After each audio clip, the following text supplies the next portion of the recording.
비공개회의나 개별 취재에 응할 때는 협상하자 목소리가 나오기도 합니다. 네, 옳은소리 가족 여러분 안녕하십니까. 청년 부대변인 김태현입니다. 여러분은 지금 황교안 대표 농성투쟁 현장 라이브와 함께하고 있습니다. 현재 시간이 이제 8시 3분 정도 됐습니다. 이제 현장에는 어떤 이야기들을 하고 있는지 그 이야기를 게스트를 모시고 이야기 나눠보도록 하겠습니다. 오늘은 경상북도 김천시의 송원석 의원님 모셨습니다. 네, 오늘 의원님 저희 먼저 옳은소리 가족들에게 인사 부탁드립니다. 네, 옳은소리 시청자 여러분 안녕하십니까. 경북 김천 출신 국회의원 송원석입니다. 지금 나라가 너무 어지럽습니다. 입법을 담당하는 입법부의 수장이 법치주의와 의회주의를 솔선수범해서 망치고 있습니다. 바로잡아야 되겠습니다. 자유우파 시민 여러분들의 힘이 필요합니다. 함께 해주십시오. 네. 자, 우리 송원석 의원님은 기재부 2차관 출신이세요. 그래서 이 누구보다 예산안 날치기 이 사태에 대해서 누구보다 많은 것을 알고 계실 텐데요. 하나하나 좀 이야기를 해보도록 할게요.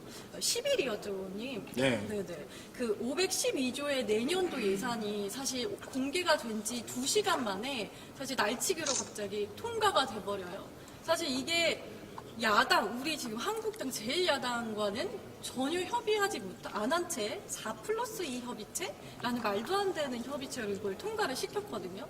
일단 4+1 협의체가 이게 합법적인 기구인가요? 말이 되나요? 4+1은 법적인 근거가 전혀 없지요. 이렇습니다. 원래 이제 그 국가재정법과 국회법에 의하면은 11월 30일까지 예결위원회에서 예산을 통과시키지 못하면 정부 원안, 정부가 제출해놓은 예산안 원안이 국회 본회의에 부의되는 것으로 이제 규정이 되어 있습니다. 그렇기 때문에 11월 30일 이후에는 정부안이 본회의에 부의가 되어 있고 그 이후 과정은 여야 원내 교섭단체 간에 서로 협의를 해서 본회의에 수정안을 만드는 그런 작업으로 진행이 되는 것입니다. 그리고 국회법의 거의 모든 규정을 보면 잘 아시겠지만 여야 원내대표, 다시 말해서 교섭단체 대표 간의 협의나 합의에 따라서 국회의장이 결정해서 운영하는 것을 법 규정 곳곳에서 찾을 수가 있습니다. 그 말은 여야 간의 협의에서, 협치에 의해서 민의의 전당에서는 협치에 의해서 국회를 운영해야 된다 하는 그런 정신에서 했던 거죠. 그런데 4+1이라고 해가지고 민주당이 주도적으로 하면서 제1야당이고 원내 제2교섭단체인 한국당을 배제한 채로 4+1 결사체에서 했단 말입니다. 그러니까 이건 법적인 근거가 없는 불법 야합 결사체이다. 이렇게 우리가 명명을 하고 있습니다. 그래서 이제 불법이라는 이야기를 하는데, 근데 이게 결국은 절차상 문제가 있다라고 볼 수 있는 거잖아요. 4+1이라고 하는 것 자체가 절차적인 흠결이 있고 또 내용상으로도 국회법 정신을 무시했다. 그런 점에서 위법한 사항이다. 또 이렇게 볼 수도 있는 것이죠. 근데 이게 이 절차상 문제가 이게 끝이 아니라고 제가 들었는데 이거 말고도 어떠한 절차들의 문제가 있었을까요? 예, 4+1은 이제 예산안 수정안을 만드는 과정에서 민주당과 그 위성 정당들 그런 정당들이 모여서 만든 불법 야합 결사체 거기에 문제점인 것이고요. 사실상 예산의 본질과 관련해서는 예산안을 이번에 국회에서 통과시킨 그 과정에 이 과정에 절차적인 흠결이 많습니다. 제일 먼저 지적할 수 있는 것이 세입하고 세출이 예산에 다 반영이 돼 있어요. 우리 일반적으로 예산이라 그러면 어떤 항목에다 예산을 사용한다는 세출만 일반적으로 생각을 하지만 세입도 포함이 되어 있는 것입니다.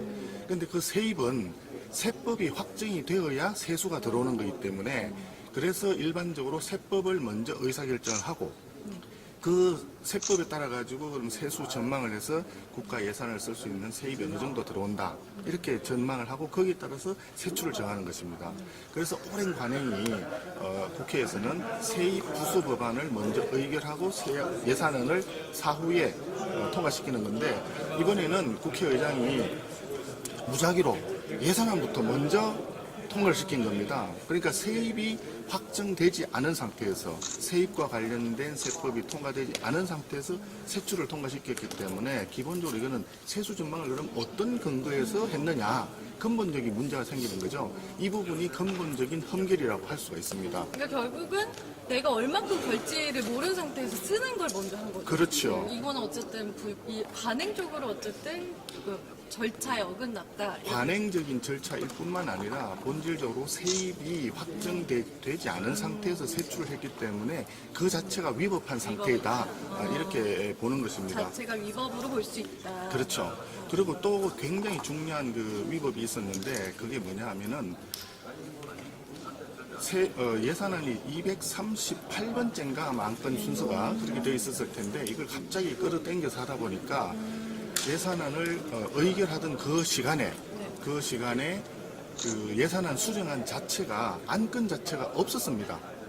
아예 아무것도 없는 상태. 아예 의원들의 책상 위에 안건 자체가 배포가 되지 않았고 또 단말기를 참조해 주십시오라고 국회의장이 얘기를 했는데 국회의장이 단말기를 참조해 주십시오 하던 그 시간에 국회의원들 책상 앞에 있는 단말기에 그 안건이 아직 들어와 있지 않은 상태였습니다. 그러니까 안건이 없는 상태에서 그냥 의결을 했다는 굉장히 중요한 흠결이 있었습니다.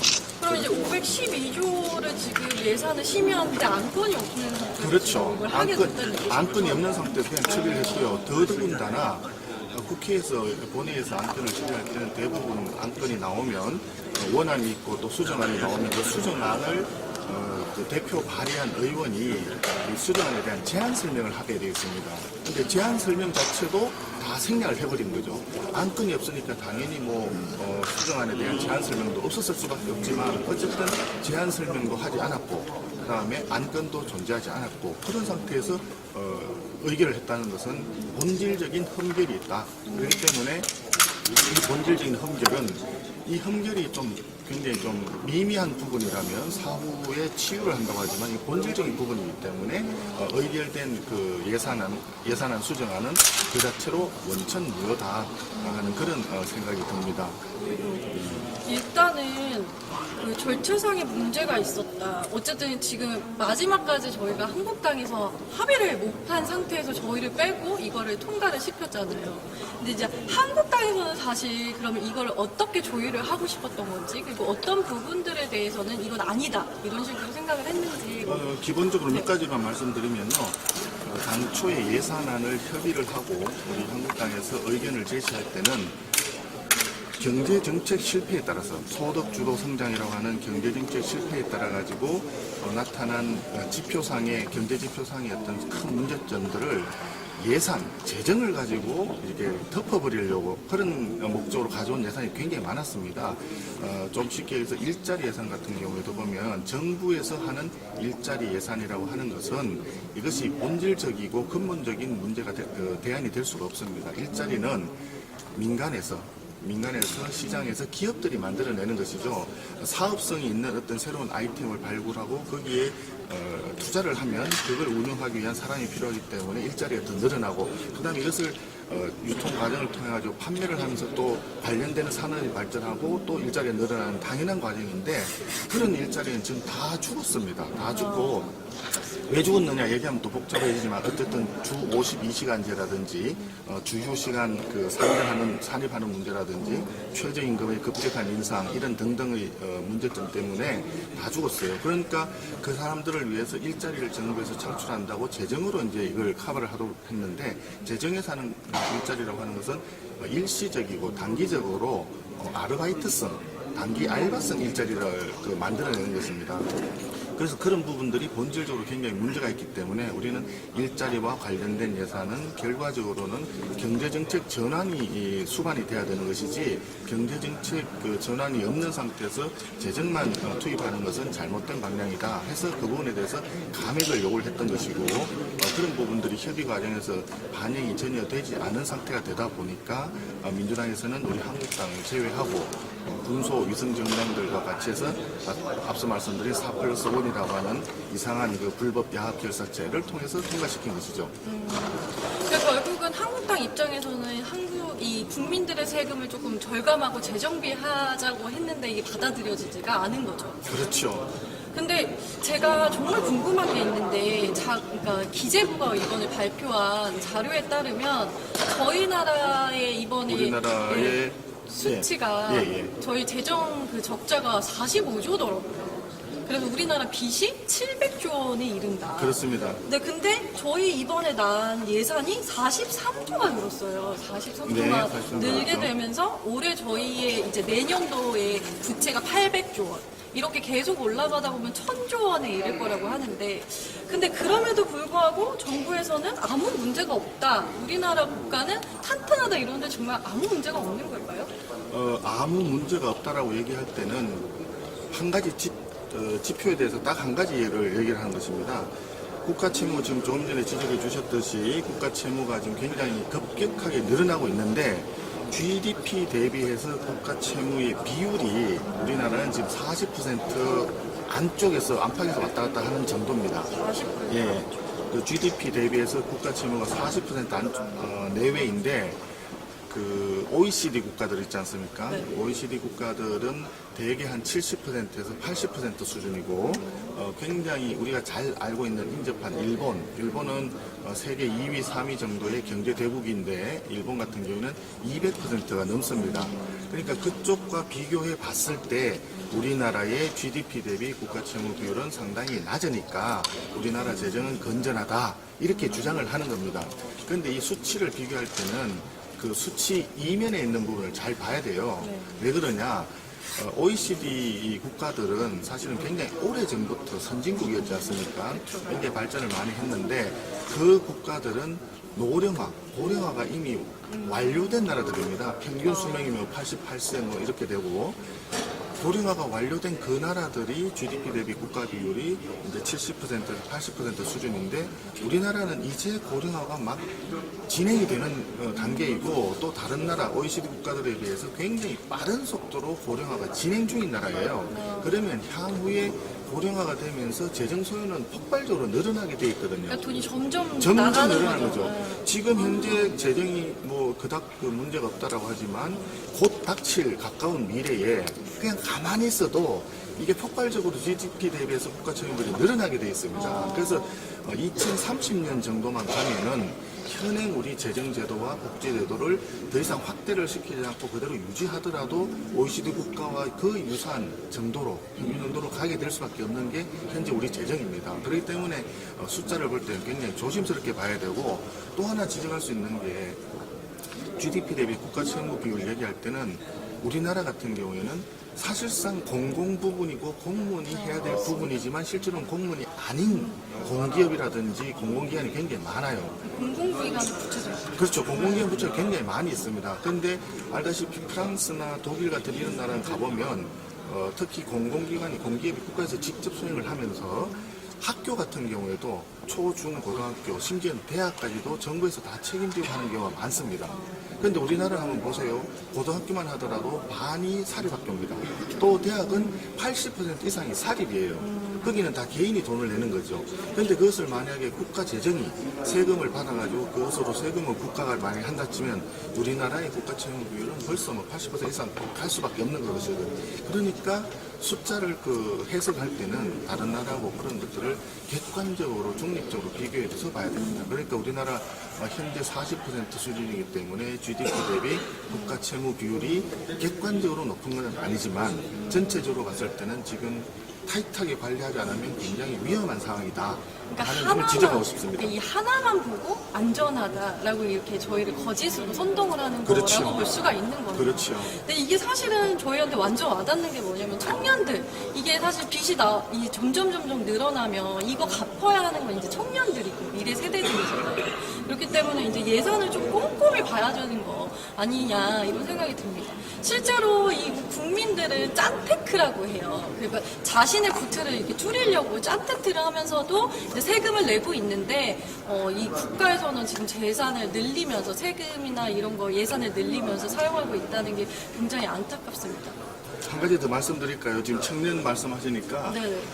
현재 우리나라의 청년들, 예를 들어서 지금 나이가 20살인 대학교 1학년 정도에 해당되는 사람이 현재 지고 있는 1인당 그 세수, 그다음에 그러니까 세금 납부에, 그다음에 1인당 국가 채무 요 수준이 30년 뒤에, 그러니까 나이가 한 50점 되었을 때 사회에 굉장히 중추적인 그런 나이가 되었을 때 30년 뒤에는 빚이 국가 채무는 6배, 6배요? 그다음에 세금 납부액은 5배 이상. 아, 그 정도 수준으로 지금 현재 다른 특별한 조치가 없이 가더라도 그 정도가 예상이 된다는 우리 국회 예산정책처의 분석한 자료도 있습니다.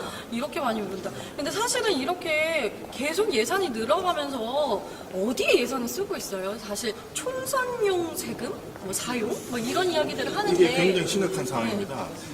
지금 우리나라 예산은 전체적으로 보면 예산과 그다음에 이제 공식적인 네임은 예산 그리고 기금 이런 걸 다 합쳐가지고 총지출이라고 하는 개념으로 좀 사용을 하고 있는데 그냥 통칭해서 이제 예산이라고 하죠.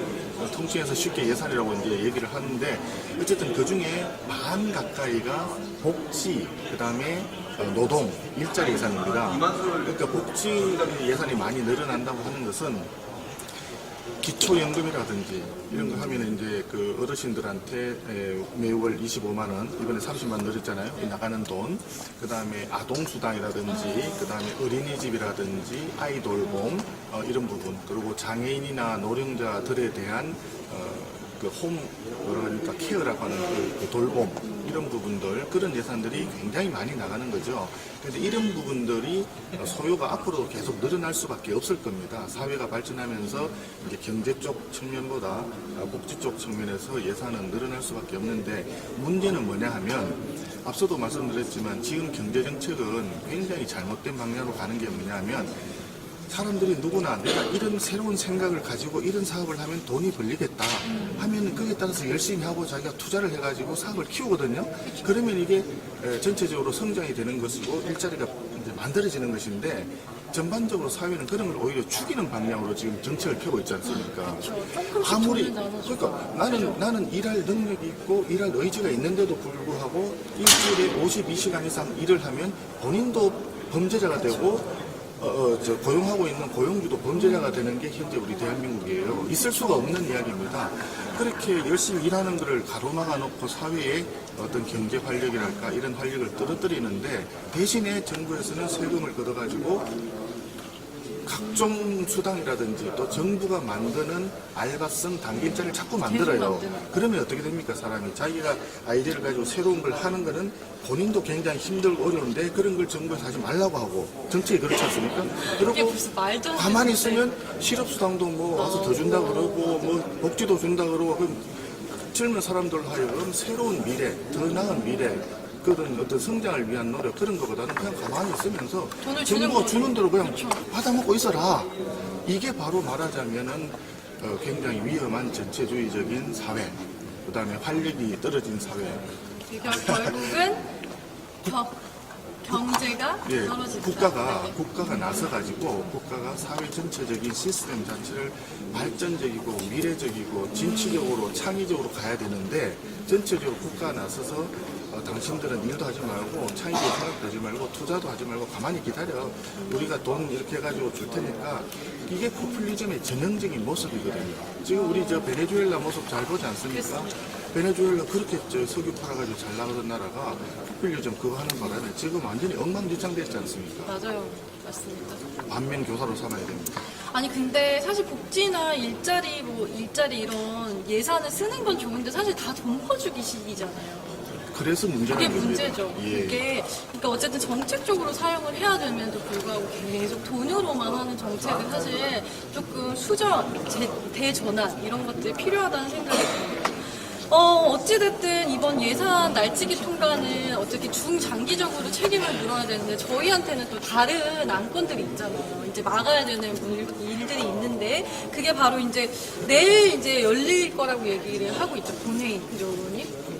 그 본회의가 열리면 공수처법이라든지 선거법 같은 것들이 이제 지금처럼 날치기 통과가 될 가능성이 되게 높은 상황인데 그런데 이제 일각에서는 일단 이제 공수처법이 왜 문제가 돼? 왜 잘못된 거야? 라고 이야기를 하고 너네들이 왜 이거를 반대하는 거 너네들이 뭔가 문제가 있지 않아? 이런 식으로 혹 이제 그 플레임을 씌우거든요. 근데 사실 이게 왜 악법인지를 조금 알려주시면 좋을 것 같아요. 공수처법부터 할까요? 선거법부터 할까요? 공수처법을 일단 먼저 해볼까요? 공수처법은 이렇습니다. 공수처법이 지금 이제 민주당이나 청와대에서 국민들한테 호도하는 거는 이런 거죠. 야, 좀 권력 좀 가지고 있는 사람들, 부정 있고 비리 있는 거, 그런 거 조사해야지. 왜 그걸 반대하느냐. 반대하는 한국당 너네들은 문제 있는 당 아니냐. 그렇죠. 단순하게 보면 그렇게 생각할 수 있는데, 공직자, 고위공직자들의 어떤 부정이라든지 부패, 비리 이런 것을 수사하는 것은 현재의 검찰로도 충분히 하고 있습니다. 한번 보십시오. 이번 정권, 문정권 들어와서 전직 대통령 2사람을 검찰이 감옥에 보냈어요. 그렇죠. 전직 대법원장을 감옥에 보냈어요. 그렇죠. 전직 국정원장 3사람 다 감옥에 갔습니다. 전직 장관 차관급들 지금 한 100명 가까이가 지금 감옥에 가 있어요. 자, 그러면 고위공직자들의 어떤 부정이라든지 비리라든지 잘못된 것을 수사하는 게 현재의 검찰로서 안 되기 때문에 공수처가 필요하다는 게 말이 됩니까? 대통령 2사람, 대법원장, 그 다음에 국정원장 3사람을 감옥에 보냈는데 그 이상의 얼마나 더 큰 권력을 가지고 있는 공수처를 만들어야 부정이라든지 비리라든지 그걸 할 수가 있겠습니까? 그거는 국민들을 호도하기 위한 이야기일 뿐이고요. 고위공직자 비리 처리하는 데는 그런 게 필요한 게 아니고 이 사람들이 얘기하고자 하는 것은 삼권 분립 차원에서 검찰, 그 다음에 입법부의 국회, 사법부의 그 법원, 그리고 헌법재판소까지 있잖아요. 그리고 또 제5부라고 하는 선거관리에 있지 않습니까? 지금 제가 말씀드린 이 모든 부분에 대해서 공수처는 직권 남용을 이유로 해가지고 다 조사를 할 수 있는 권한을 가지고 있습니다. 그리고 더 중요한 것은 검찰이 수사를 하고 있다가도 그 검찰 수사하는 데 있어서 그 사건은 당신들이 하면 안 돼. 이쪽으로 보내. 하면은 검찰은 더 이상 수사를 못하고 관련된 자료를 전부 공수처에 보내야 됩니다. 그럼 가령 예를 들어서 문재인 정권에서 공수처가 만약에 있었다. 그럼 조국 사태와 같은 이 경우에 윤석열 검찰이 막 조사를 하는데 공수처에서 그 사건 일로 가져와. 했으면 검찰은 전혀 진실을 파헤칠 수가 없어요. 국민들은 진실을 알고 싶어서 10월 3일, 그 다음에 10월 9일 그 광화문에 우리식으로 계산해서 아주 작게 잡아서 300만. 그리고 서초동에 모였던 저 사람들 그 방식에 의하면 1,500만이 모인 그런 국민들이 모여가지고 진실을 알려달라는데 공수처 가져와 그러면 아무도 이거 손을 못 댑니다. 그런 공수처를 만들어서 대통령이 직속으로 하는 하명 수사를 전담을 하는 게시타포를 만들겠다고 하는 건데 그것을 어떻게 우리 자유우파 시민들이 그걸 용납을 할 수 있겠습니까? 그래서 공수처는 자기들 말로는 고위공직자들의 어떤 부정, 비리, 부패 이것을 파헤치기 위한 거라고 얘기를 하지만 사실상은 야당 탄압, 그 다음에 검찰 탄압, 사법 장악, 선거관리위원회까지 해가지고 민주주의의 기본적인 근간이 되는 조직을 싹쓸이해서 장악하겠다는 그 말밖에 되지가 않습니다. 그렇기 때문에 이 부분에 대해서는 절대 용납하면 안 된다 하는 이야기를 하는 겁니다. 그러니까 결국은 이제 우리나라를 자신들이 이렇게 좌지우지하기 위해서 그렇죠. 편하라고 지금 공수처를 만드는 거예요. 그러니까 공수처라고 하는 그런 조직을 그런 그 무소불위의 어떤 그 수사기관을 가지고 있는 나라는 한 2-3개밖에 안 되는데 다 독재 국가. 굉장히 전 세계 국가로 따지면은 100위권 밑에 있는 아주 그냥 그 가난한 이상한 나라 그런 나라 말고는 없습니다. 그 대표적인 그런 거 아닙니까? 그래서 공수처를 만들려고 하는 저들의 그 의도는 분명합니다. 자기들이 원하는 좌파 독재를 완료하기 위해서, 완수하기 위해서는 그런 자기들 하명 수사를 직접적으로 수행할 수 있는 자기의 칼이 정말 칼이 하나 필요한 거죠. 근데 이게 좀 잠깐 선거법 이후에 좀 넘어가자면 설마 이게 독재를 위해서 지금 공수처법을 만드는 거냐라고 생각을 하시는 사람들도 있겠지만 사실 이게 친문 게이트랑도 연결을 해볼 수가 있거든요. 실제로 진짜로 하명 수사의 비리 이런 것들이 지금 쏙쏙 나오고 있는 상황이에요. 그렇기 때문에 이 친문 게이트를 보면 이 실제로 공수처법이 승가가 돼서 이게 생기게 되면 이런 문제들이 더 많아지게 되겠죠. 그래서 친문 게이트를 이참에 한번 얘기를 해볼까요? 친문 게이트 정말 심각한 상황이죠. 지금 이제 우리가 3대 그 국정농단만 지금 얘기를 했는데 유재수의 감찰농단, 그다음에 황운하의 이제 선거농단, 우리들 병원의 금융농단 이렇게 지금 하고 있는데 사실상 친문 게이트 같은 경우에는 청와대가 직접적으로 기획하고 집행했다라고 하는 어떤 의구심이 굉장히 국민적인 의구심이 커가고 있지 않습니까? 한번 생각을 해보세요. 황운하 같은 경우에 처음에는 울산 지역의 건설업자 모 씨가 민주당과 그다음에 저쪽 청와대 쪽에 그 제보를 했다 이렇게 나왔었어요. 처음에 그렇게 호도를 했습니다. 그런데 그 건설업자는 그 건설업자가 낸 그 제보는 그대로 공정위원회가 이첩돼가지고 한 달 뒤에 아무 혐의 없음 해서 종료된 거예요. 그러고 난 뒤에 나온 게 뭡니까? 송병기가 나왔잖아요. 송병기가 울산 부시장을 하고 있는데 그때 당시에는 울산 지금 송철호 시장 캠프의 핵심 역할이라고 되어 있는데 그게 선거대책본부장인지 뭐 상황실장인지 정확한 네임은 안 나왔습니다. 어쨌든 송철호 시장 캠프의 핵심 역할을 하고 있는 송병기가 자기가 먼저 제보를 했다라고 청와대에서는 해명을 했는데 송병기는 뭐라 했느냐, 그게 아니다, 청와대에서 연락이 와서 내가 자료를 줬고 그 이후에도 두세 차례에 걸쳐가지고 문자도 보내고 추가적으로 보냈다 이렇게 얘기를 했어요. 그걸 보면은 벌써 이게 청와대에서 미리 짜고 시작을 했다라고 보여지거든요. 거기다가 청와대 그 문무행정관이 지금 저 총리실 근무한다는 문무행정관이 뭐라고 했느냐, 이거 윗분들이 보기 쉽게, 보기 편하게 편집을 해서 했다. 이렇게 돼 있어요.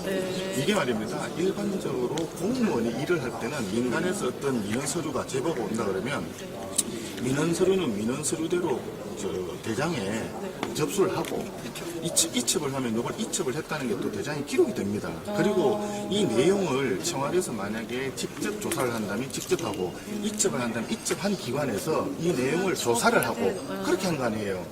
그런데 이 문무행정관은 청와대에서 자기가 직접 전화해서 보고 또 저쪽에 있는 자료 받아보고 법률 검토하고 자기가 만들었다고 합니다. 편집해서. 그 말이 뭐냐, 스스로 청와대에서 직접 이 첩보 보고서를 생산해냈다고 하는 걸 자기가 스스로 자복을 하고 있는 거예요. 빼박이네요, 빼박. 그래 놓고는 지금 와가지고 그거는 또 아니니 해서 처음에 했던 그 건설업자가 제보했던 그거하고 섞어가지고 국민들한테 잘 모르니까 대충 믹스해서 이첩을 했니 뭐 그걸 가지고 아니 국민들이 그 정도도 모르는 바보라고 지금 청와대는 생각하는 겁니까? 그러니까 청와대에서 그런 보고서를 자기들이 만들었다고 하는 것 자체가 첩보를 직접 생산했다는 것이고 그걸 따라가지고 거기에 따라가지고 경찰청이 만약에 이게 내려갔다 그러면 이거는 청와대발 기획이고 청와대발 하명 수사일 수밖에 없는 거죠. 그런데 만약에 이걸 공수처가 만들어져 있었다. 수사할 수 있겠습니까? 수사 절대 못하죠. 절대 못하죠. 그러니까 공수처라고 하는 게 어떤 의도를 가지고 문정권이 그렇게 꼭 하겠다라고 지금 난리를 피는지 우리가 알 수가 있는 겁니다. 그쵸. 지금 한번 보십시오. 없을 때도 이렇게 하는데. 그렇죠. 지금 한번 보세요. 지금 조국 사태 같은 경우에도 처음에 민정수석으로 그냥 있었다 그러면 사실 잘 몰랐을 겁니다. 그쵸. 이게 이제 공식적으로 법무장관 후보자가 되면서 나오다 보니까 이제 국민적인 막 관심사가 되면서 이제 일어났잖아요. 이 과정들에서 있었던 걸 보면 청와대에서는 지금 우리 국민들은 정말 잘 모르지만 얼마나 많은 비리 또 얼마나 많은 의혹, 뭐가 숨어 있는지를 우리가 알 수가, 감히 상상도 할 수 없는 것들이 숨어 있는 것 같아요. 그렇죠. 그런데 그런 것들을 이 정권은 스스로 2017년 말 18년 초에 한참 문제가 됐던 북한산 석탄. 북한산 석탄 지금 뭐 유해한 문제들이 어디가 있는지도 모르죠. 네, 맞아요. 이런 것처럼 사실 파헤쳐 보면 어마어마한 것들이 숨어있는 빙산의 일각일 것 같은데 이런 것들은 국민들은 나중에 정말 진실을 알아야 됩니다. 역사의 기록을 남겨야 됩니다. 그런데 이런 것들은 공수처 만들면요 전혀 모르고. 전부 그냥 알 수가 없어요. 네, 그래서 저희들은 알 수 없고 그들은 묻히고. 그들은 묻히고 자기들은 지나간 뒤에 뒤돌아서서 에헴하고 즐겁게 표정 관리하고 국민들이 과연 그걸 용납할 수 있겠습니까? 공수처 절대 안 됩니다. 일단 공수처법 때문에 이러한 농단들이 더욱더 많아질 것 같다는 걱정이 좀 됩니다. 그래서 저희가 이번에 집회하죠, 의원님. 이번 토요일 1시에 이번 주 토요일 1시에 이제 집회가 열립니다. 이 친문 3대 농단과 관련된 집회가 이루어질 텐데 이게 한국당 우리 지지자들 이분들 가지고 우리가 할 수 있는 일이 아니에요. 사실 그죠, 의원님? 이번 토요일 집회는 사실 그동안에도 이제 자유우파 시민들이 계속 지속적으로 해서 광화문에 모이고 집회를 계속 해왔죠. 그리고 우리 황교안 대표님이 단식하던 그 기간 동안에는 청와대 사랑지 앞에 한 500여 명 가까운 그 종교인을 비롯해서 시민들이 철야 농성 단식을 같이 하면서 거기서 계속 투쟁을 해왔지 않습니까? 이번 토요일 집회는 정말 자유우파 시민들이 총궐기해야 되는 그런 날이 될 것 같습니다. 또 만에 하나 내일 지금 이제 본회의를 개의를 하겠다고 지금 민주당에서 얘기를 하고 있는데 공수처법과 선거법을 또 이제 날치기로 해서 불법적으로 이제 통과를 시킬 시도를 하게 될 텐데요. 만약에 그리 된다 그러면 정말 이 나라 대한민국의 민주주의와 자유주의, 법치주의는 완전히 망하는 겁니다. 정말 이거는 그냥 묵과할 수 없는 것이기 때문에 오늘 우리가 이렇게 철야 농성을 계속하고 있는데 우리 시민들 특히 이 방송을 시청하고 또 전파해 주실 우리 자유한국당을 사랑하시는 우리 당원 동지들과 자유우파 시민들은 정말 이 상황을 예의주시하고 정말 이 상황을 끝까지 지켜보시면서 같이 한마음이 되고 한뜻이 돼가지고 뭉쳐야 되겠다 하는 생각을 다시 한번 강조를 안 드릴 수가 없네요. 네, 내일 이번 주 토요일 1시 광화문 광장에 내일이 아니네, 내일 모레네요. 모레. 토요일은 내일 모레입니다. 네. 네, 토요일 저희 1시에 광화문 광장에서 대규모 집회가 있습니다. 우리 시민들의 힘과 호응과 지지가 너무너무 필요한 상황입니다. 함께해 주시기를 강력히 부탁을 드립니다. 그럼 저희가 여기서 좀 마무리를 해야 될 것 같습니다. 다시 한번 많은 이야기 해주신 우리 송원석 의원님 감사드리면서 저희 이 라이브 방송을 마치도록 하겠습니다. 저희 라이브 방송은 매일 10시 그리고 3시 그리고 8시마다 찾아뵐 예정이니까요. 많은 사랑과 시청 부탁드립니다. 감사합니다. 네, 감사합니다.